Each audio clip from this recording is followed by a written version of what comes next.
আসন্ন ত্রয়োদশ জাতীয় সংসদ নির্বাচনকে কেন্দ্র করে সাতক্ষীরার ২টি সংসদীয় আসনসহ দেশের মোট ৩৯টি আসনের সীমানা পুনর্নির্ধারণ করেছে নির্বাচন কমিশন ইসি।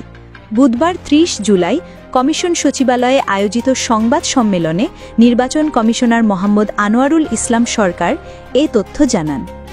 সাতক্ষীরা ৩, কালীগঞ্জ ও দেবহাটা এবং সাতক্ষীরা ৪, আশাশুনি ও শ্যামনগর আসনের সীমানায় পরিবর্তন আসছে বলে জানা গেছে। নির্বাচন কমিশনের বিশেষজ্ঞদের নিয়ে গঠিত কারিগরি কমিটির সুপারিশের ভিত্তিতে এই পরিবর্তন করা হচ্ছে। নতুন বিন্যাসে দেশের বিভিন্ন এলাকায় বড় ধরনের পরিবর্তন এসেছে, যেমন গাজীপুরে একটি আসন বেড়েছে, বাগেরহাটে একটি আসন কমেছে। সীমানা পুনর্নির্ধারণ আইন ২০২১-এর ধারা ৬ অনুযায়ী প্রশাসনিক অখণ্ডতা, ভৌগোলিক সীমা ও সর্বশেষ জনশুমারির ভিত্তিতে প্রতিটি আসনে গড়ে ৪,২০,০০০ ভোটার ধরে আসন নির্ধারণ করা হয়েছে। এদিকে সাতক্ষীরা ৪ আসনের সীমানা পরিবর্তনের সিদ্ধান্ত ঘিরে শ্যামনগরে দেখা দিয়েছে তীব্র ক্ষোভ।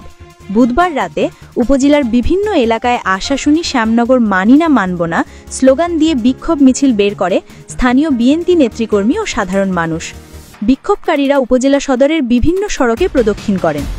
এই সময় উপস্থিত ছিলেন উপজেলা বিএনপি নেতৃবৃন্দ ছাড়াও অঙ্গ সহযোগী সংগঠনের নেতারা। জেলা জামায়াতে ইসলামের সেক্রেটারি মাওলানা আজিজুর রহমান সামাজিক যোগাযোগ মাধ্যমে দেওয়া এক স্ট্যাটাসে বলেন, নতুন বাংলাদেশের প্রত্যাশায় ষড়যন্ত্রের আভাস পাচ্ছি। সাতক্ষীরায় 5টি আসন ফিরে পেতে চাই। ফেসবুকে আরও অনেকেই বাংলাদেশের সবচেয়ে বড় উপজেলা শ্যামনগরের সঙ্গে আশাশুনিকে যুক্ত করার সিদ্ধান্তে ক্ষুব্ধ প্রতিক্রিয়া জানিয়েছেন।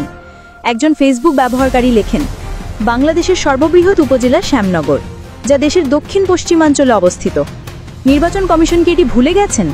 ঘোষিত এই পুনর্বিন্যাস সম্পূর্ণ অযৌক্তিক এবং বোকাপূর্ণ। আমরা এই সিদ্ধান্ত দৃঢ়ভাবে প্রত্যাখ্যান করি।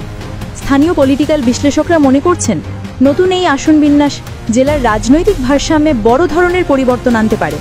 বিশেষ করে শ্যামনগরকে ঘিরে রাজনৈতিক সমীকরণে আসবে নাটকীয় পরিবর্তন।